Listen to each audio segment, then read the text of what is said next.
podcast is part of the Sports Social Podcast Network.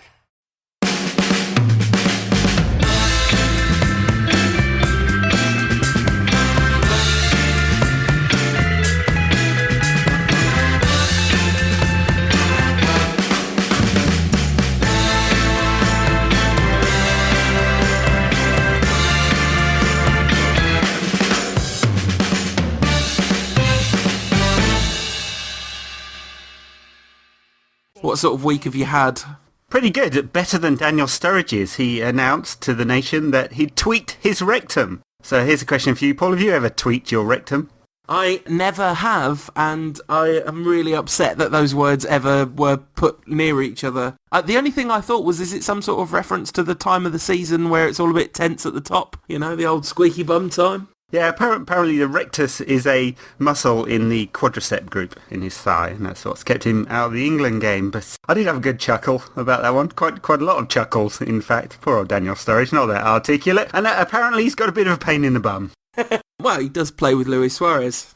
Boom! Get it? Boom! Humour! Right there. Some top balance early doors on the Rantcast this week. Are you saying that Luis Suarez is not only a racist, but a rapist? No, I'm just saying there's a pain in the bum. That's all. No, it wasn't a painfully libelous innuendo of the sort that I wouldn't make. Good.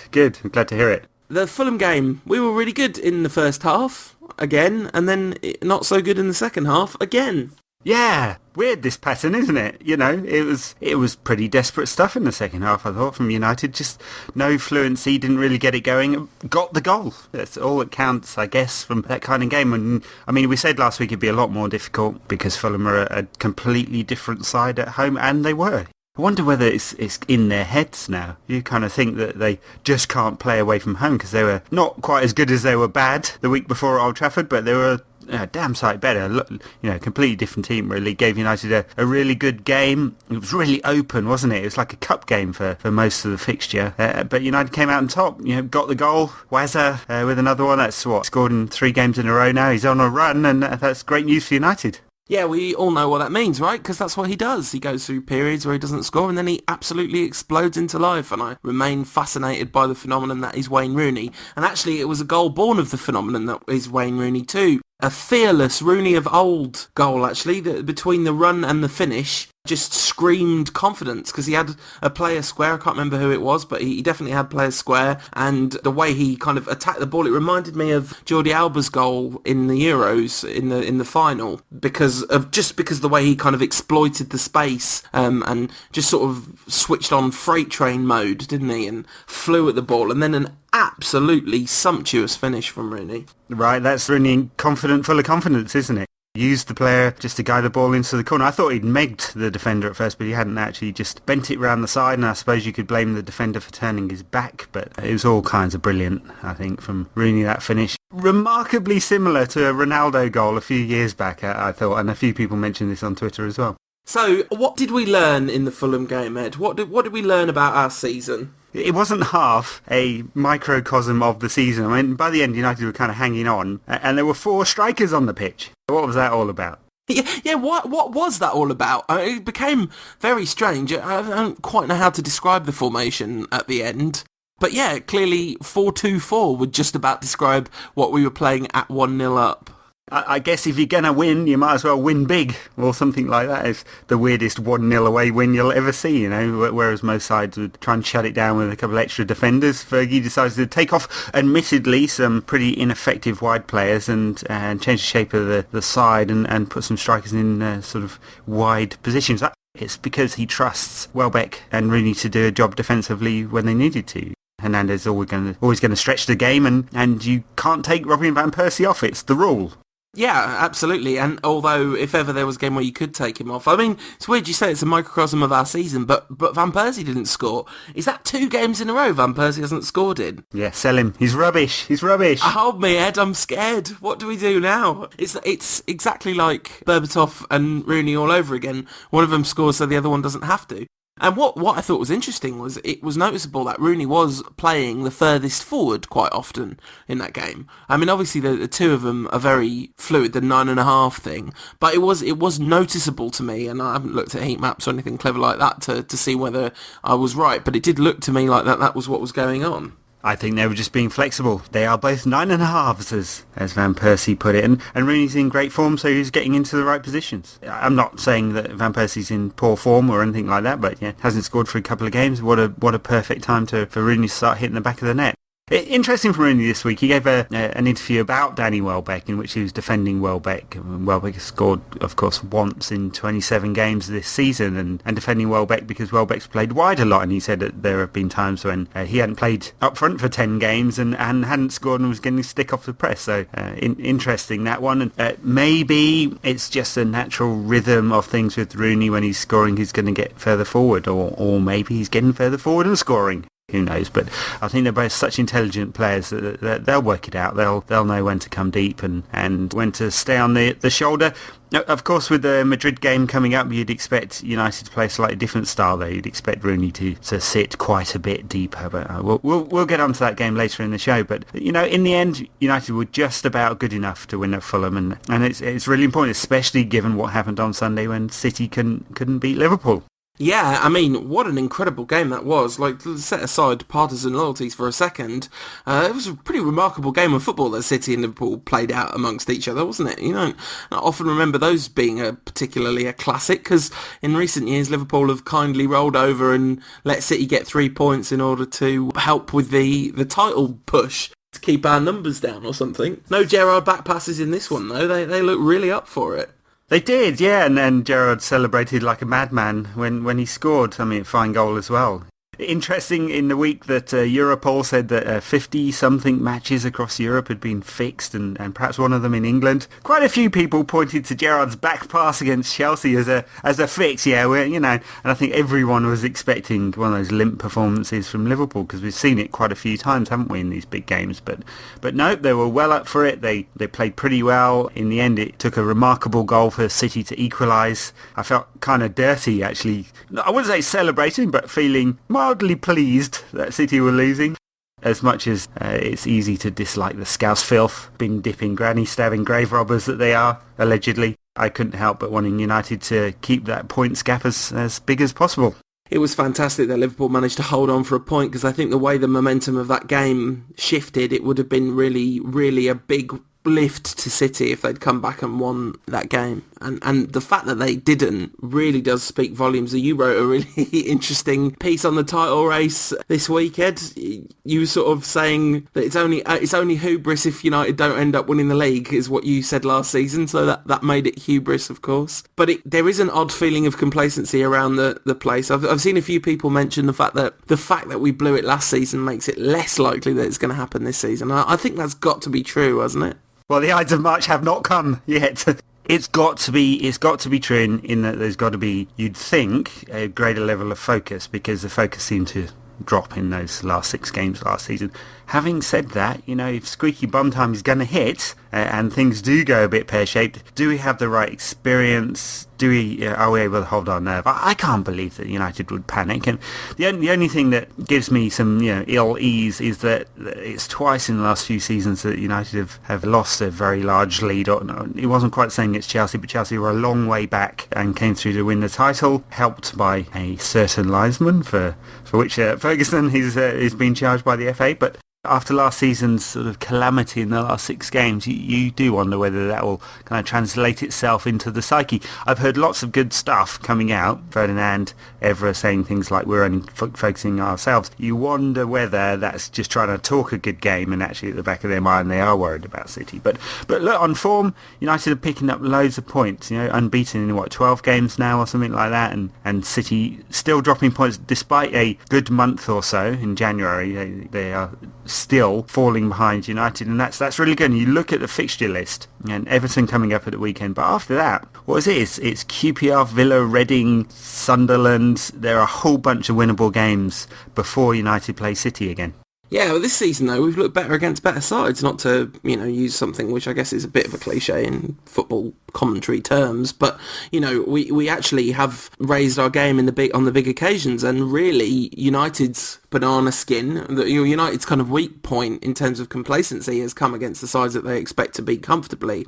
I think the addition of Van Persie clearly means that there is actually more room for complacency. Of course, it's very destructive to elite sporting attainment, but still, there's more firepower essentially. So when the team does get complacent, there's more there to kind of drag them out of that rut. But also, you do have to imagine that the pain of last season and the way it went down will mean that complacency will be the furthest thing from United players' minds. Interesting, talking of noises coming out of the sides. Last season, of course, Mancini was all, no, he's over. But this season, him and Joe Hart both talking to the press this week saying, no, City is still in the title race, City is still in it. I don't know why he turned Cockney when he was saying that they were still in it, but you know what I mean? It's the exact opposite story, and I'm like, what are you doing, lads? The most basic mind games worked so well last season. Can't believe you're not trying to pull the same trick off again, get United all complacent.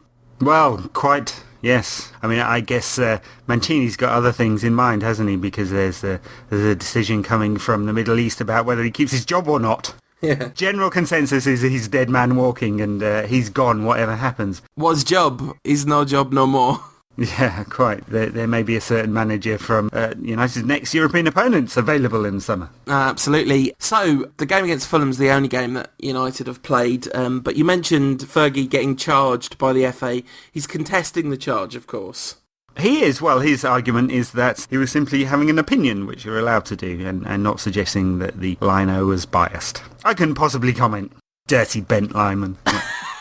You're going to get an FA charge and have to do the rantcast from the stands on that little phone of Sir Alex's. It makes no difference, does it, to managers? So does it really? Is there any evidence? Okay, go on, you stats nerds out there. Show me evidence that statistically sides perform worse than normal when their manager's in the stands. No, is he allowed to talk to players at half-time? He's not, is he? He is. He's just not in the European games. Right, okay. In the European games, they're not allowed anywhere near the touchline, not allowed any kind of communications. Of course, Wenger got stung by that one when he was on the phone to his bench. And Mourinho has taken to sitting in a hotel room instead, because when he's had European bans, because he doesn't feel he can have any influence sitting in the stand. Interesting stuff. I mean, actually, I don't think Fergie was making an accusation of bias. I think he was making an accusation of incompetency in key decisions.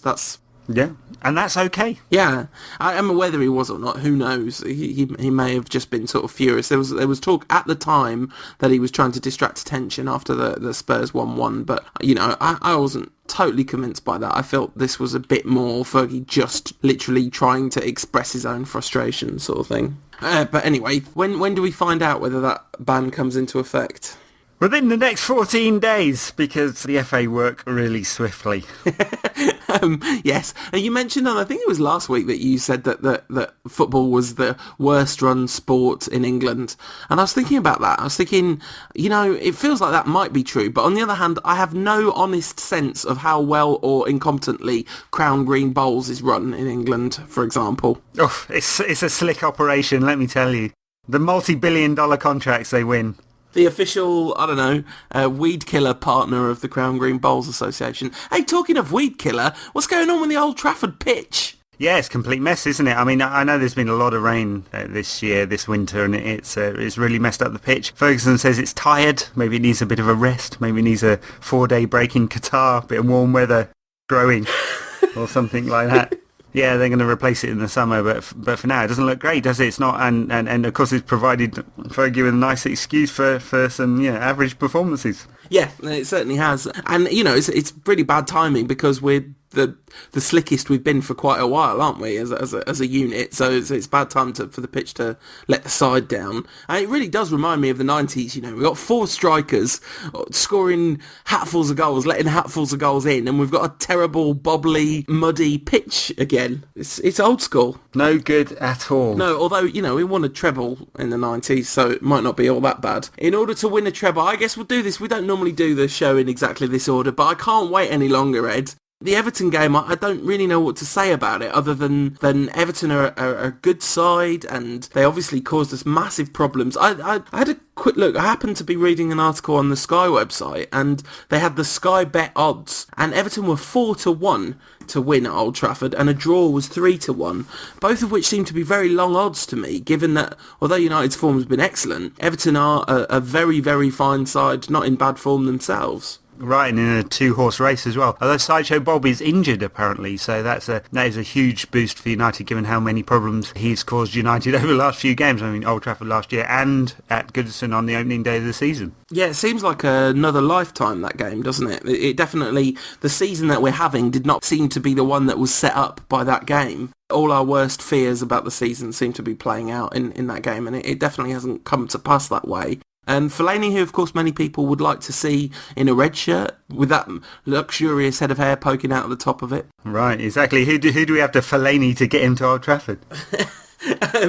But I don't know whether that's going to ever happen. And, you know, it doesn't seem to be something that's talked about seriously. Well, what do you make of that? No, I don't think it'll happen because since Everton sold Rodwell to City for a remarkable 15 million, they're in less dire straits financially, so they didn't need to sell Baines or Fellaini. I suspect that Fellaini is really keen to move to a big side, and Everton will hold out for the maximum amount of money they can possibly get, and they'll extract that money from City or Chelsea. You know, they won't get anywhere near the sort of 30 million mark that they'll probably be looking for him from United. So I don't think that will happen. I suspect, if I was a betting man, that it'll end up at Chelsea in the summer. I kind of hope that there's still somehow room for United to get him, because it does feel like he would really offer us something different and something that we don't have. Although that game where he elbowed, punched and headbutted Ryan Shawcross all in the same game sort of slightly put me off him, although I know there's a lot of United fans that wouldn't be a problem for. Not Shawcross, but, you know, just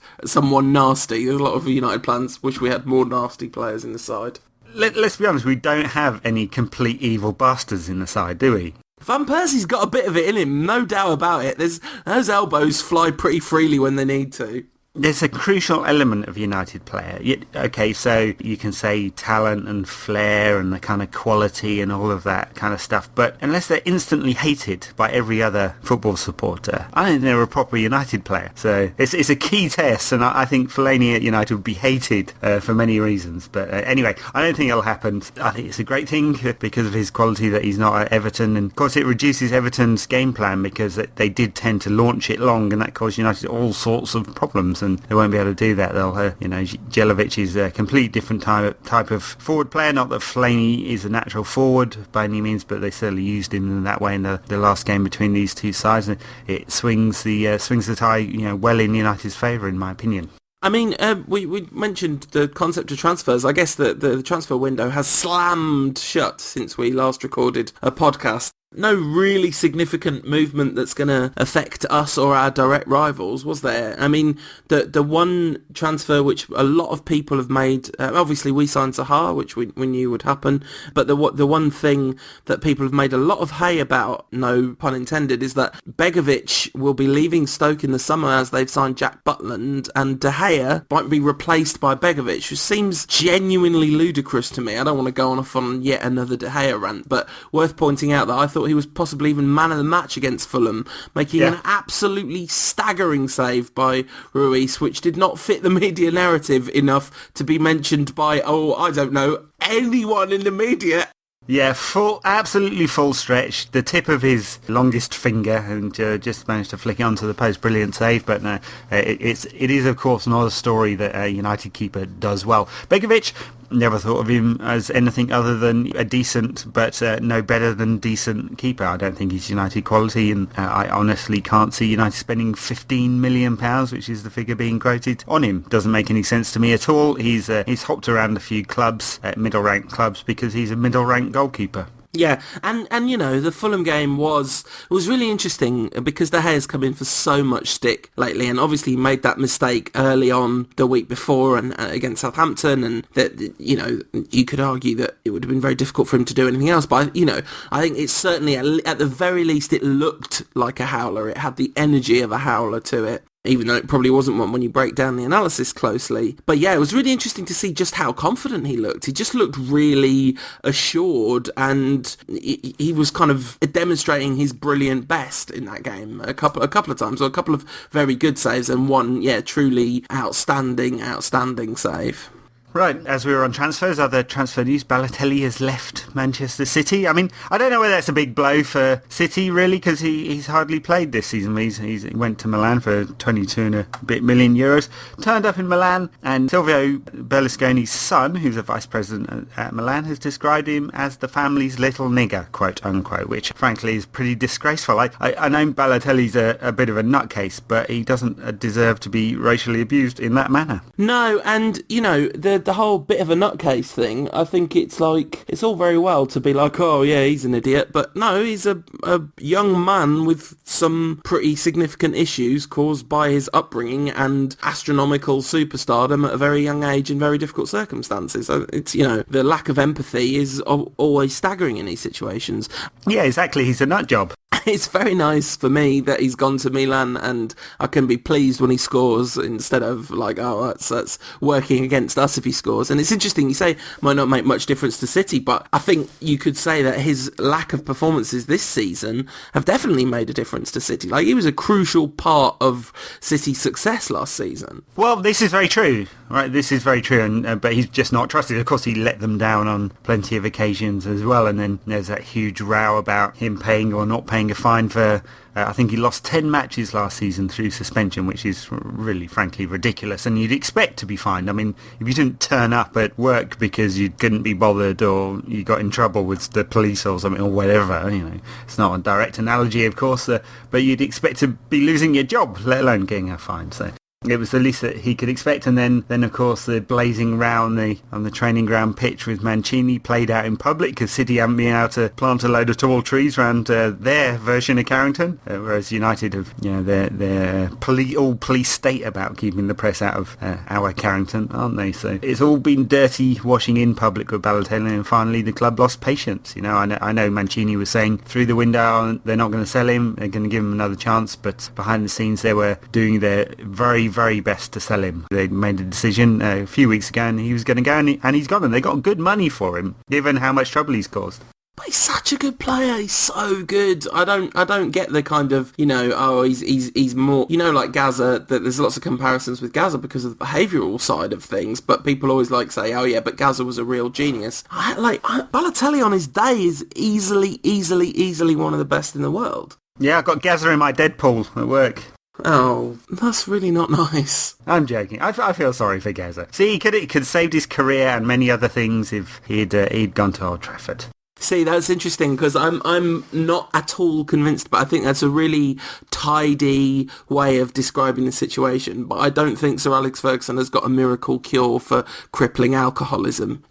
I'm not sure that Sir Alex would have removed that from the picture for Gaza. But anyway, it's I'm not quite convinced by that idea that somehow if he hadn't gone to Tottenham because Terry Venables bought him a house, it would have all been fine for Gaza. One other player that didn't make it to Old Trafford, Ronaldinho, made his 100th cap for Brazil on Wednesday against England.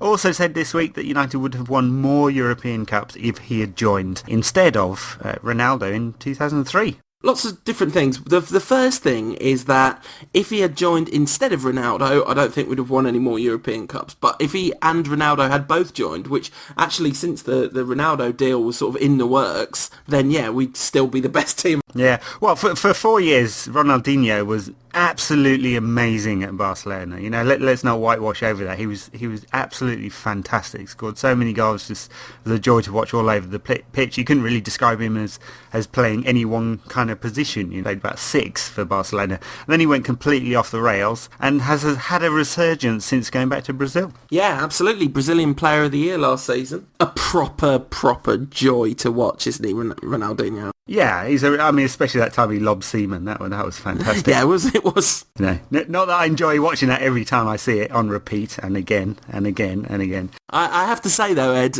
the two of us were together when that happened in real life. I don't think you were particularly happy at the time. I deny it. I deny it all. Yeah, you were a Brazil fan growing up, weren't you, Ed? Edinho.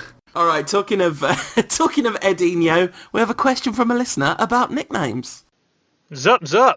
Ed, Paul, hope you're well. Great show as always. Jack Holt here, aka Jack K Holt on Twitter. Don't forget that K, or it's just some bloke in Canada. Question. The baby-faced assassin, Chicharito, Captain Marvel, King Eric, Chucky, Sparky, the Irish Lionel Messi, Satnav, Wazza, Burba, Ando, Giggsy. United players have had various nicknames throughout the years, some pretty good and some pretty rubbish. My question to you is, if you two played for United, what would your nicknames be and why? Cheers, guys. Well, there you go. I've given you mine. What? So you'd be Edinho, would you? Do you think you really? No, I don't think so. I think I'd be the lanky fella, or the total lack of talent fella. Yeah, I would definitely be. My nickname would be Fat and Rubbish. I'm pretty sure. Doesn't really roll off the tongue, does it? I used to be a keeper, so I'd be, kind of flappy hands or something like that. Ed De Gea, that's what they'd call you. They'd call you Ed Taibbi, maybe. Yeah, I'm sure I would invite unfair comparisons with the fitness levels of Anderson at his worst. So, talking of questions from listeners, obviously the Madrid subject is a big one, and we'll come on to a detailed preview of that shortly. So in the meantime, let's do some ridiculous stuff. At Happy Hero says, since Rio is tweeting his #5 a day, what's your #5 a day? How do you get your 5 a day, Ed? Anywhere I can get it. Okay. Mine tends to be almost Italian vegetables. Big fan of you green leafy vegetable. See, so I work about 900 hours a week. In fact, that's not even an exaggeration. But we have a fruit tray at work, so I get some fruit. Otherwise, I wouldn't eat all day. That's good. Some fruit's good. How much of a loss, asks at Coomberson, is Phil Jones to Shingles? It's a huge blow. Huge, as the Mirror said. He's not a loss to Shingles. He's a gain to Shingles. He's a loss to Manchester United. Yeah, it looks like he'll be out for a couple of weeks. Bad luck for Phil Jones. He's just coming back and making a contribution to the side, but frankly, he's made very little contribution to the side this season because of injury. Not his fault, I suppose. Bit worrying, actually, how many injuries he's getting, because there was a time when his leg would fall off and he'd jump up and go, well, it's only a scratch, and throw himself into another tackle, but it seems to have taken a toll. He played an awful lot of games in his first season with United and with Blackburn before that, and you worry that some burnout has come into play here.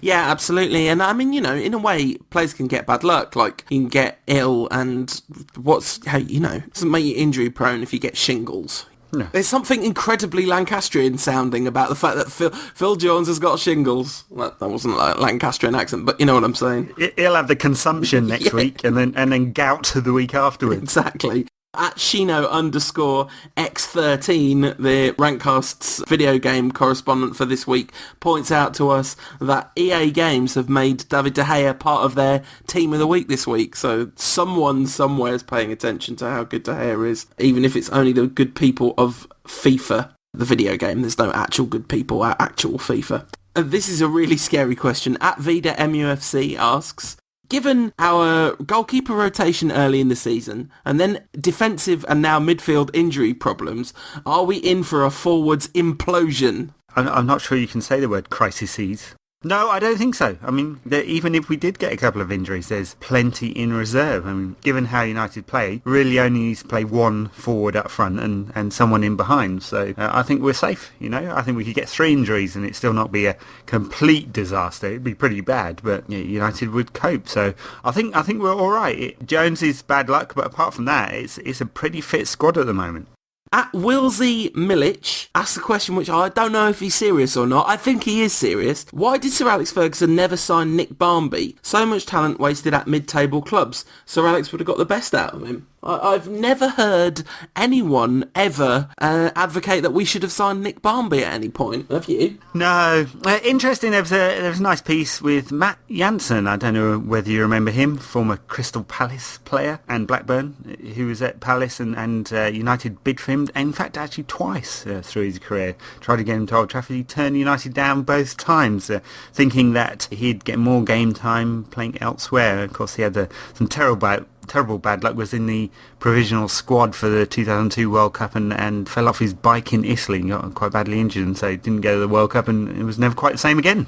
Yeah, I remember signing him every time I started a new game as Manchester United in the first Football Manager after they rebranded from Championship Manager. He was brilliant in that. Clearly that is the gold standard of whether a player is any good or not. Yeah, it's called the Bakayoko standard. We know that.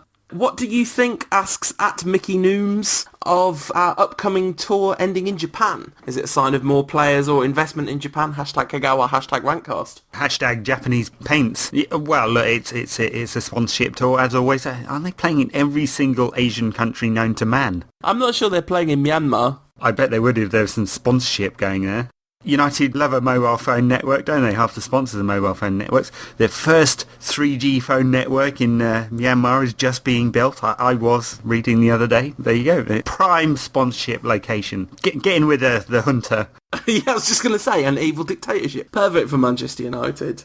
Talking of corruption, at Rough Estate Mate, clearly one of the best people in the world, asks, on a scale of 1 to 10, how stupid do you think fans who believe match fixing is limited to countries other than the UK are? Yeah, 11. Betting is global. Betting and, of course, another big topic of discussion this week on Twitter and elsewhere, doping. Both global industries, is that the right word? And football is not immune. In fact, football is one of the worst at tackling both of these.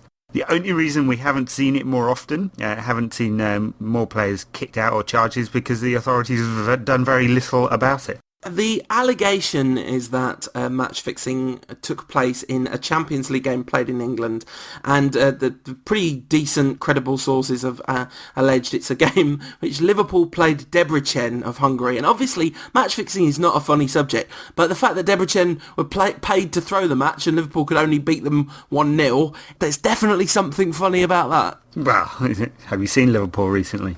Yeah, well, this was not that recently. It was Liverpool in the Champions League, so... Ah, yes, the crucial fact. So, very sorry about that, just slipped my mind. It's like a period piece, isn't it, Liverpool in the Champions League? As soon as that stuff started coming out, and you're thinking, oh, please don't let it be United, kind of assume that United have not won the league because of betting practices. You kind of assume that the way it works is that games with much less riding on them are actually the ones which are more likely to be thrown, because players are much more vulnerable to, taking the money in a meaningless game, you'd think. Well, yeah, absolutely. Players getting paid 100 grand a week don't need to try and throw a game. Yeah, exactly. Yeah. Just don't need the money. There's no point risking it. I mean, it is more prevalent in, I would assume it is more prevalent in sports like cricket and snooker, where actually the top players don't get paid the millions a year, and the middle ranked players are so poorly paid they actually have to take second jobs. They're more vulnerable to that kind of betting syndicate.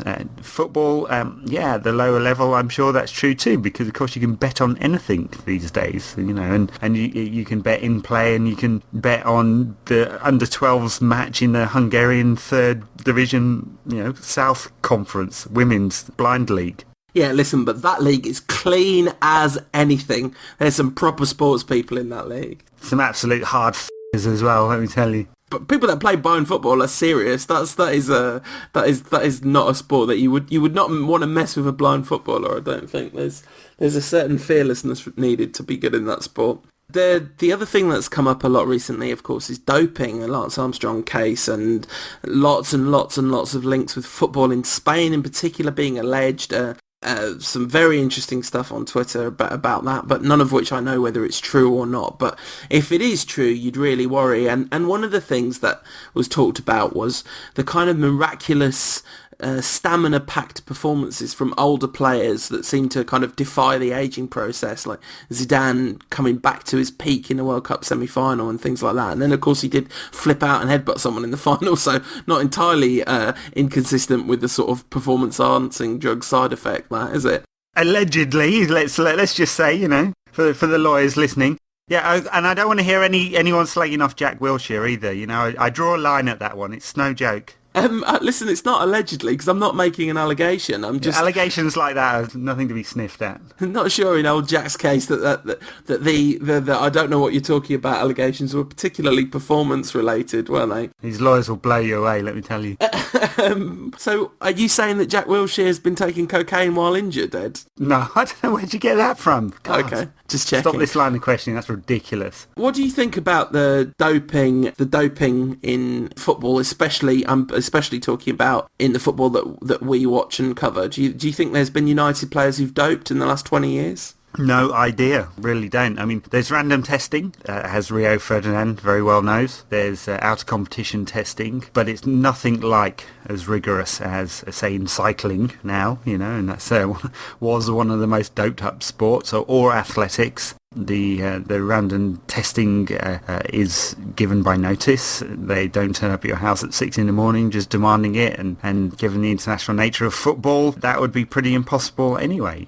So I'm quite sure there is doping. I'd be really surprised if it's widespread in football, but maybe not. A few years ago, no one would have thought that Lance Armstrong had been doping for 10 years straight, would they? So well, except for the people that were banging drums and waving flags and saying, look, Lance Armstrong's doping, how can you people not see this, sort of thing. But they were laughed at.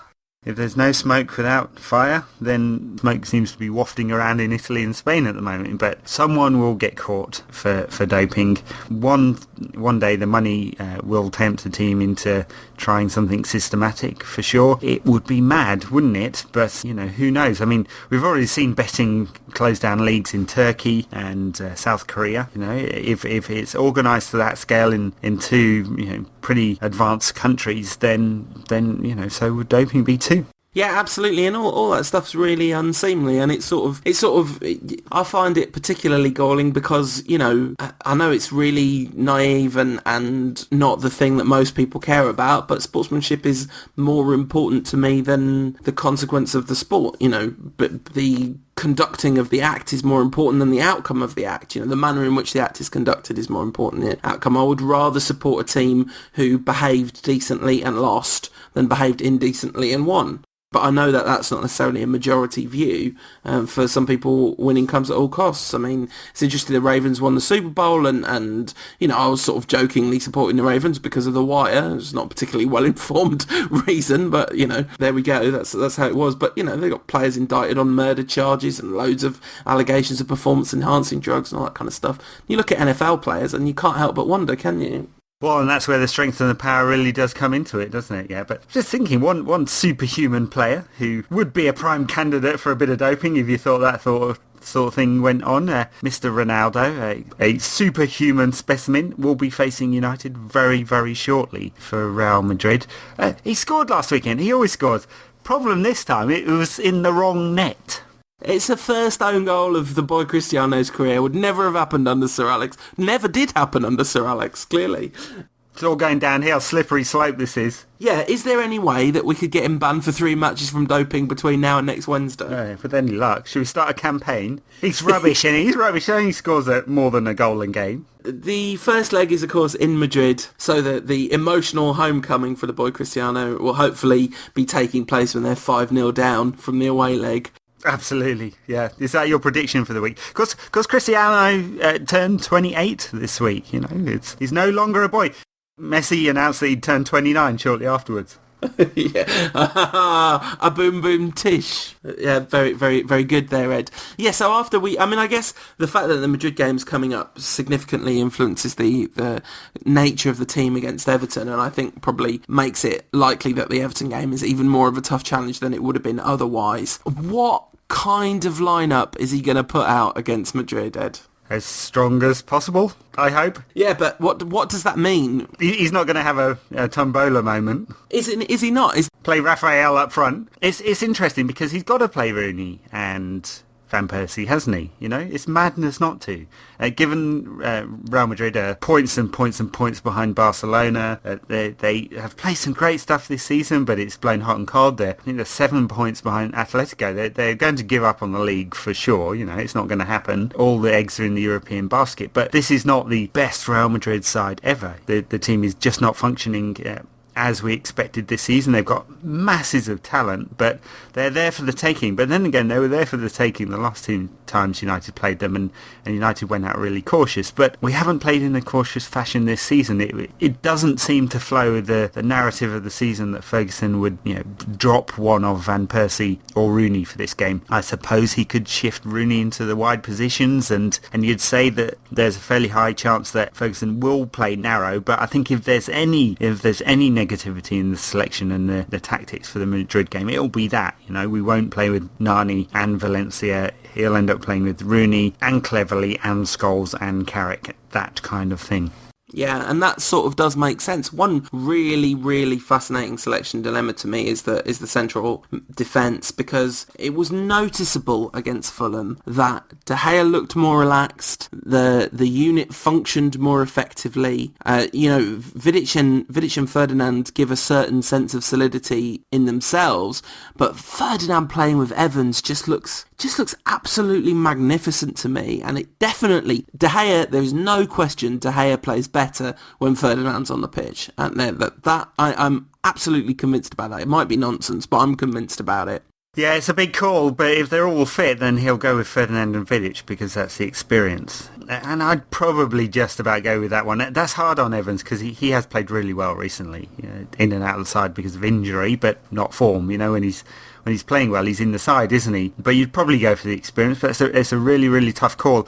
The rest of the defence is interesting because obviously De Gea will play because he's completely lost faith with Lindegaard post that Reading game. Evra will definitely play. At right back, you'd say Raphael will play because he's been so good this season, but they might go with Smalling and move Raphael ahead. They'll definitely be worried about Ronaldo, who plays off the left at Madrid. So there's a couple options there. It's Smalling and Raphael, if you want to go really negative, or it's Raphael and Valencia, because he can trust Valencia to do a really good defensive job, and of course he's got the pace and the power to cope with Ronaldo, although Valencia is not offering much in an attacking sense at the moment. Yeah, you wonder. We had a really interesting question, which I thought I'd pick your brains about because you watch an awful lot more Spanish football than I do. It's from @Matheus Zemret asking, what player from Real besides Ronaldo do you think we need to keep an extra eye on? He would say Ozil for sure, but if you look at the level of talent in that side, they are not short of a player or two that we've got to keep an eye on, are they?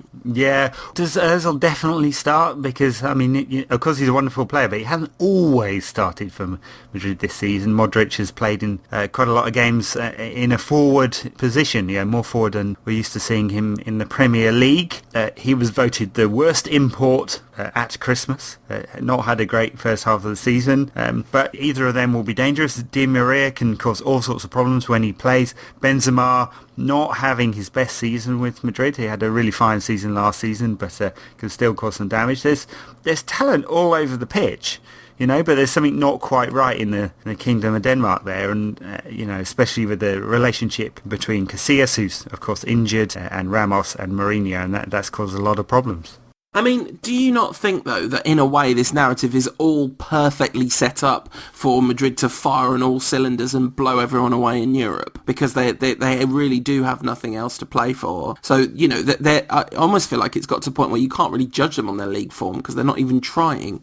Well, yeah, maybe, yeah, and of course it's all very focused on Ronaldo this season. He's scored all the goals. I think Higuain and Benzema have got less than 10 in the league, haven't they? It's all about Ronaldo, and that's a problem as well because obviously the opposition know that. Granada did a very, very good job of shutting down Real Madrid's attacking players last weekend when they won, and teams have found that out. They've worked that one out. So I don't think the problem is about lack of talent though. There's a little bit of squad cohesiveness. It's a problem with Real Madrid, and a little bit the shape hasn't always worked, and perhaps there are a couple of new players introduced into the side in the summer that hasn't quite worked, and Modric and SCN, and so they're just minor problems, but it's had a real effect on their points tally this season. Yeah, and the fact that, Mourinho has basically fallen out with Casillas and the Spanish element of the dressing room to a greater or smaller extent, it's a huge problem, and actually it's a real indictment on Mourinho. I don't know what those players are like, maybe they're just impossible, but you'd think that part of his job was very much keeping on side with those sorts of players. It's politics at Real Madrid. You've got to keep all the senior players on side. I mean, Casillas is out, so probably can't cause as many trouble.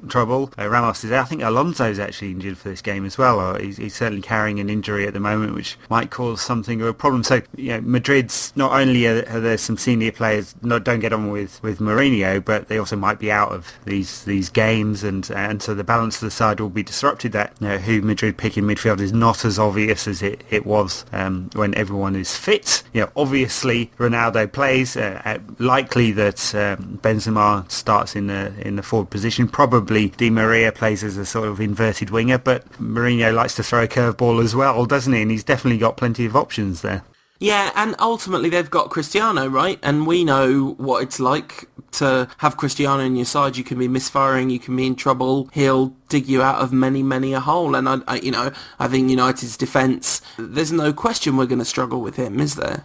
Yeah, and the risk, of course, is that there's too much focus. Like flies attracted to the sweet honey that is Cristiano Ronaldo. Yeah, exactly. Yeah, and that could be a real problem. Of course, it is with focal players like that, and United have to be very disciplined and trust the players that are dealing with Ronaldo's area of the pitch to do that. I mean, he will start on the left and he'll drift inside. So, can United cope with that tactical problem? Can they cope with the problem with whoever plays in the sort of hole between midfield and the forwards? I suspect it'll be Ozil, but not necessarily so. Him and Modric have basically shared that responsibility this season. I'm pretty sure Benzema will go through the middle and probably Di Maria wide, and maybe it's Khedira and Sen sort of holding the centre of the pitch.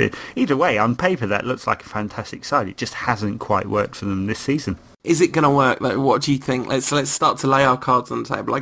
I feel way more confident about this than I did when the draw was made. United are playing really well. The balance is going to be key for United. I really hope that Ferguson doesn't go too defensive. It doesn't throw off the shape just to try and protect United's right flank, because I know that will be a temptation, but if he throws off the shape, that United won't play well. And getting a 0-0 is not a good result because Ronaldo scores every game, right? So he's probably going to score at Old Trafford. The script is written, isn't it?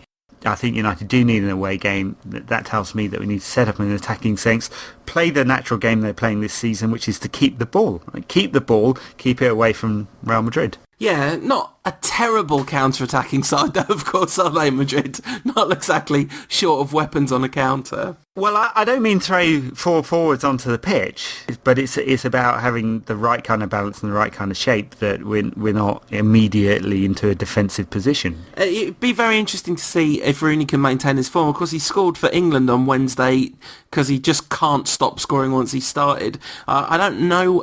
He's not going to rest him against Everton. I know he often does, doesn't he? Because Everton and Liverpool games, Rooney doesn't tend to get the best out of Rooney. But when he's in this form, you can't help thinking he might just get a hat-trick against his old side. Well, and it's Old Trafford as well, which does make a difference.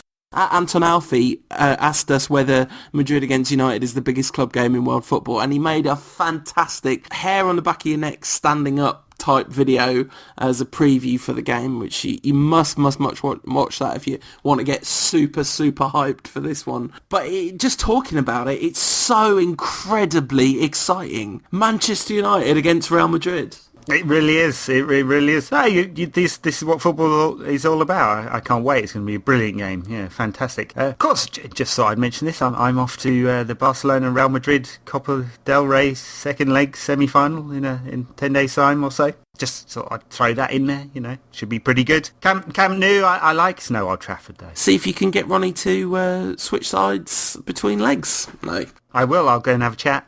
Because the second leg's not for about 6 years, right? It's this stupid round of games where they play it over 4 weeks. Yeah, nothing to do with TV scheduling at all, is it? No, of course not. I mean, it is great. You get to see some really good games and stuff, but it's so kind of anticlimactic to have to wait such a long time between legs. Yes, especially as we will be, 6-7-0 up from the first one, just waiting to Madrid to give us a guard of honour at Old Trafford. Ronaldo to bow down and salute Robin van Persie. Yeah, sign a contract with United on the pitch there and then. UEFA will give him special dispensation because it's only right. Like in a friendly, he'll play one half for Madrid and one half for us, like Cheech did at that time when we played Chivas. Yeah, not likely, is it? So what is your prediction for the game? Oh, I just haven't got the blinking slightest, foggiest clue of an idea. It seems like the most impossible game to predict because we are so wildly varying in quality, but we have successfully upped our game every time we've needed to this season. But then I think about the Madrid lineup. So part of me is really bullish and confident and excited and all that kind of stuff. And you think about the Madrid lineup, and they're not playing that well, but their level of talent, the fact that they've got Ronnie, they are ridiculously good, you know? Come on, a prediction. I think we're going to beat Everton 2-1. There you go. You can't ramble on forever hoping they'll forget it. Everton 2-1 and Real Madrid? 1-1. There you go. I don't believe that with any... I have no idea. I have no idea what the score's going to be between Manchester. I'm picking two numbers out of the air and saying 1-1. Well, I'm absolutely deadly confident that United will beat Everton 1-0. And it will be 0-0 in Bernabeu. 2 clean sheets in a row. And of course, as we all know, the Bernabeu is never full. The Bernabeu is never full. Unless they're playing Man United, the Bernabeu is never full. What I would ideally like, basically my ideal result would be for our fans to sing that for 90 minutes. Not likely, but, we'll be supporting United in those 2 big games. I'm sure you will be too. I think we'll get 2 decent results out of the week. Can't really see United winning in Spain, but a 0-0 wouldn't be total disaster if that happens, if the prediction comes right. It wouldn't be the best result either, but there you go. Got to live in hope that United will do something in this game. I feel more confident about both these fixtures than I might have done had results not gone our way over the last month or so, but United are playing well. Getting results. Not so great against Fulham, Southampton, but churning out the results, looking pretty solid. There's reason to be hopeful. I don't think Everton will be anything like they would otherwise be with Fellaini out, and I don't think Madrid are in the best state at all. I love your optimism, Ed. It's one thing that everyone's always associated with you, of course, is being really, really accurate when it comes to your optimistic predictions about Manchester United. I'm sure that the long-term Rantcast listener will be currently filled with a sense of dread and despair and all hope being lost because you're so sure we're going to win. Or at least, not lose. Yeah. But, there is plenty, of course, for optimism. And basically, ultimately, where I come down on this is if you can't have fun watching Madrid against Manchester United, you're probably not... You should probably try and learn to be able to do that. Because, we might not beat them. Oh, that was insightful. No, but you know what I mean? It's true. It's like, I was about to say you're cutting edge stuff. I was going to say, like, you're doing football wrong or something. And then I thought, well, no, it's your right to watch football however you want. And if winning is the be all and end all for you, then that's fair enough. But ultimately this is the very pinnacle of the sport, isn't it? It's 2 of the top 5 teams in the world playing each other. It's maybe the 2 biggest clubs in the world playing each other. It's certainly a very large number of the world's best players playing against each other, and it's super exciting. And I'm really, really glad that we're going into this at our kind of fighting weight. We're not going into this having kind of slumped in the league over the Christmas period or whatever that could have been the case. Yeah, very good. Well, as always, Anderson will be his fighting weight. Don't expect him to play, but there will be plenty of talent on show, as you say, and we'll see you next week. Absolutely. If you want to get us in the meantime, you can get me on Twitter at UTDRantcast. You can get Ed at United Rant. Leave us a review on iTunes, all the stuff I say every week. Show page on unitedrant.co.uk, facebook.com/United Rant. Loads of people getting involved over there. That's nice to see. One day Ed will jump in over there as well. I'm sure you just forget Facebook exists, don't you, Ed? I do. Yeah, I need my mate Zuck to remind me. And if you want to make us as rich as Zuck, unitedrant.co.uk/donate. Hasta luego.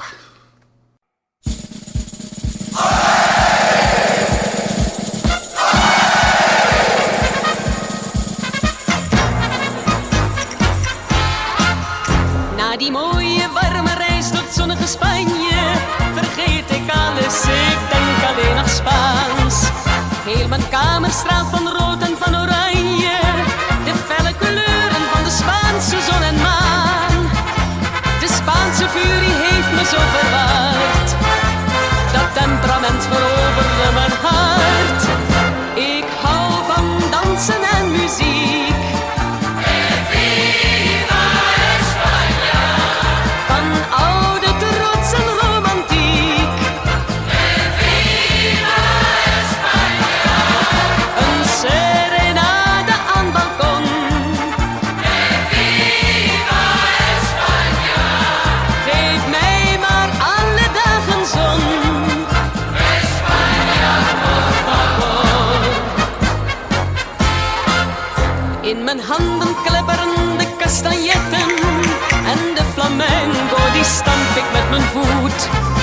Ik draag enkel Andalusische toiletten en op mijn hoofd staat een grote zwarte hoed. Bij Spaanse vino en gitaarmuziek beleef ik steeds weer echte romantiek. Ik hou van dansen en muziek. Viva España! Van oude trots en romantiek. Viva España! Een serenade aan balkon. Viva España! Geef mij maar alle dagen zon.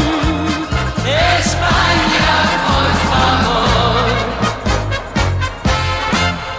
Nu zit ik weer eenzaam in mijn eigen kamer, terwijl de regen mijn dromen overspoelt.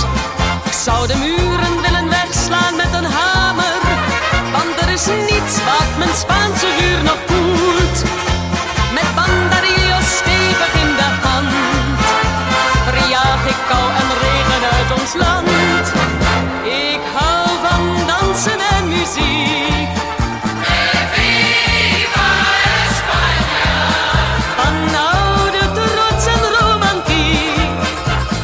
Viva España! Een serenade aan balkon. Viva España! Geef mij maar alle dagen zon. España, por favor.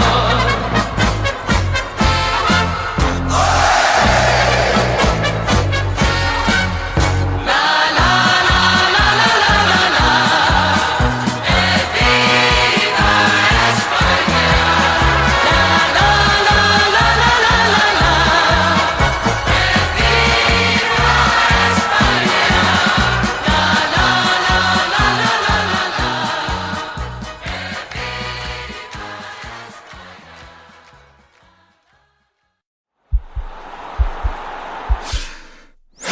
This podcast is part of the Sports Social Podcast Network.